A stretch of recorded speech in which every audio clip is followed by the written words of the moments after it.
Bismillah. Assalamualaikum warahmatullahi wabarakatuh. Kita lanjutkan pertemuan di mata kuliah pengantar ilmu agronomi. Sebelumnya kita sudah membahas topik inisiasi pembungaan sampai terjadinya polinasi atau penyerbukan. Setelah itu akan terjadi pembuahan. Dari pembuahan nanti akan dibentuk bakal biji dan bakal buah. Kita akan bahas nanti khusus produksi benih. Tujuannya untuk menghasilkan individu baru. Berarti proses berikutnya adalah perkecambahan, tahap awal dari tumbuh tanaman.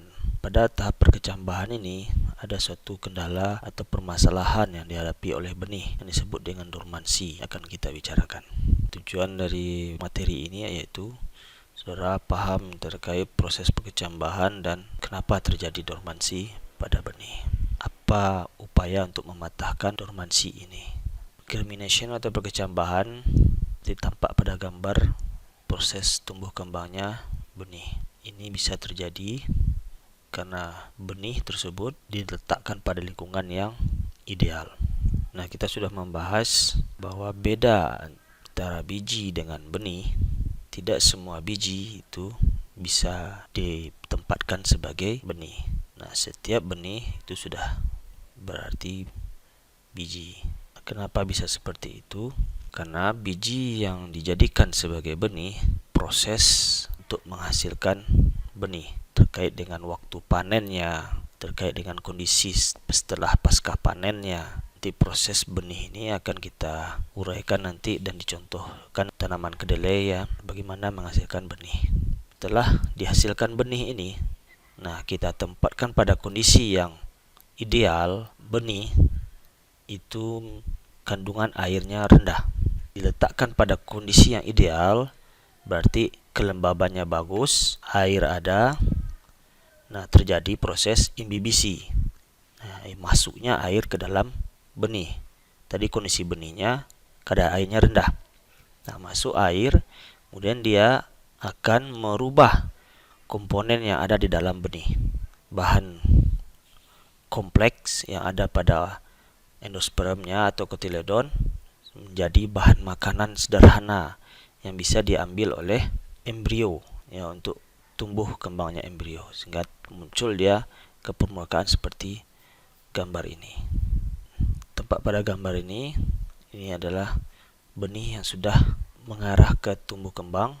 Di sini nampak ini bagian embrionya, kemudian ada ini bagian kulit bijinya, dan ada endosperm atau cadangan makanan. Setidaknya benih itu memiliki 3 bagian ini. Ya, ada embrio, ada kulit biji, ada endosperm atau kotiledon sebagai cadangan makanan. Nah, cadangan makanan inilah nanti dirombak untuk menjadi energi oleh kebutuhan embrio, sehingga dia bisa muncul bakal akar dan bakal daunnya. Dormansi ini terkait dengan kondisi kulit bijinya. Ada yang keras sehingga embrio ini sulit menembus dari kulit biji, atau kondisi dari luar adanya air tidak bisa masuk ke dalam biji. Terkait perkecambahan, ini ada 2 tipe perkecambahan pada biji.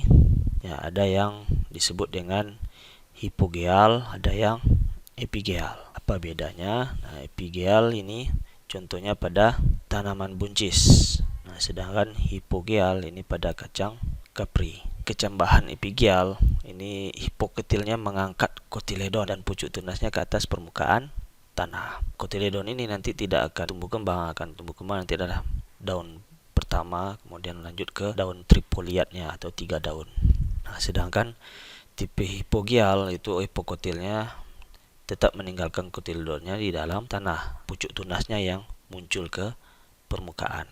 Ini kotiledonnya ini atau cara makanan ini dia tinggal di dalam tanah. Terkait permasalahan pada perkecambahan yang disebut dengan dormansi pada kondisi benih yang tidak dapat berkecambah pada lingkungan yang ideal. Nah, ini bisa disebabkan oleh faktor internal maupun faktor eksternal. Faktor internal umumnya oleh kulit bijinya. Ada yang kulit bijinya memang keras, sulit ditembus oleh embrio, atau air yang ada di lingkungan sekitarnya yang lembab itu tidak bisa masuk ke dalam benih karena kulit biji yang tebal. Ada beberapa cara untuk mematahkan dormansinya. Pertama disebut skarifikasi. Ini dilakukan secara fisik terhadap biji yaitu melukai kulit biji agar dahkan air masuk ke dalam biji. Nah, ada yang secara alami, ada yang bantuan manusia. Secara alami terjadi di alam, itu bantuan dengan hewan, bahan cuaca. Nah, ini juga bisa menyebabkan kulit biji yang bermasalah tadi bisa ditembus oleh air.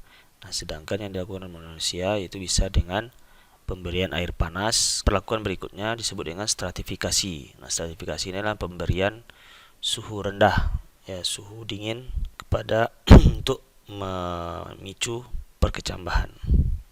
Nah, tujuan dari suhu dingin ini untuk menghilangkan atau mendegradasi bahan kimia yang ada pada biji, menghambat perkecambahan atau disebut juga dengan chemical inhibitor. Faktor-faktor yang bisa mempercepat perkecambahan, ya, pertama adanya air atau kelembaban tadi, kemudian cahaya, apakah dia butuh cahaya terang atau butuh dia kondisi gelap, kemudian adanya oksigen, kemudian adanya panas. Kenapa air? Karena air dia akan melakukan penetrasi ke dalam biji, ya, dengan melunakkan kulit biji. So dia rombak cadangan makanan tadi untuk menjadi nutrisi bagi embrio.